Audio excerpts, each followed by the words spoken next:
Now, the rest of the story. Why would anyone want to kill Mary Jenkins? Just look at her. Face right out of an old-fashioned high-collar bow and lace photo album. A proper, dignified woman. Seems obvious without knowing her. So why would anyone want to end her life? Mary Jenkins has been dead more than 100 years. She died violently. She was deliberately, calculatedly killed. And yet what might gentle, reserved Mary ever have done to deserve such a death? In her youth, Mary was a Maryland society belle, attractive, well-educated. At 18, she married a prosperous railroad contractor named John, eventually bore him a daughter and 2 sons. In 1862, he passed away, and yes, natural causes. And tragedy followed tragedy.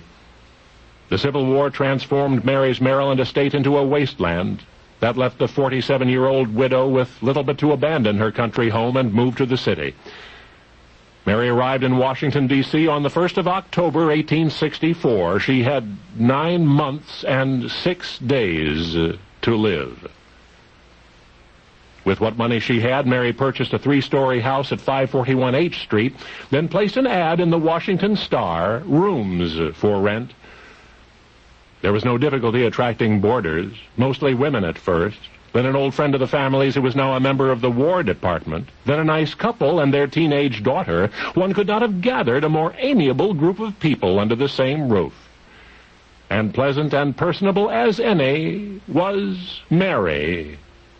So who would want to kill her?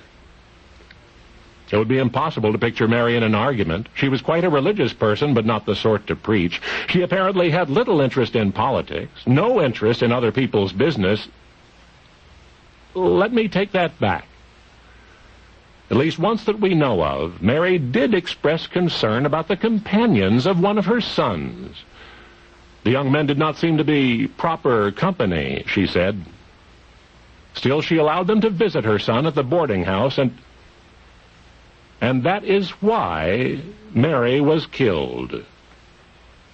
You see, according to the authorities, those young men were plotting a heinous crime in Mary's boarding house, were conspiring to commit a capital offense, and the United States government held Mary responsible.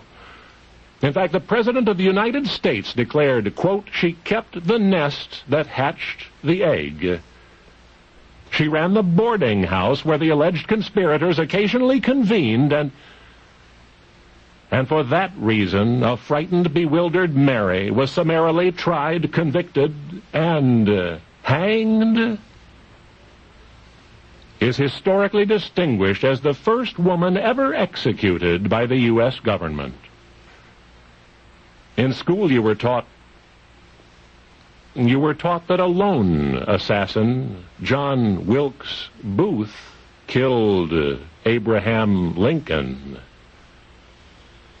Yet in the bitter, frenzied aftermath of the assassination, as a grief-stricken nation lashed out in all directions, a number of so-called conspirators took the fall, and a middle-aged widow named Mary Jenkins Surratt was tried by the U.S. Army and was sent to the gallows for running a boarding house.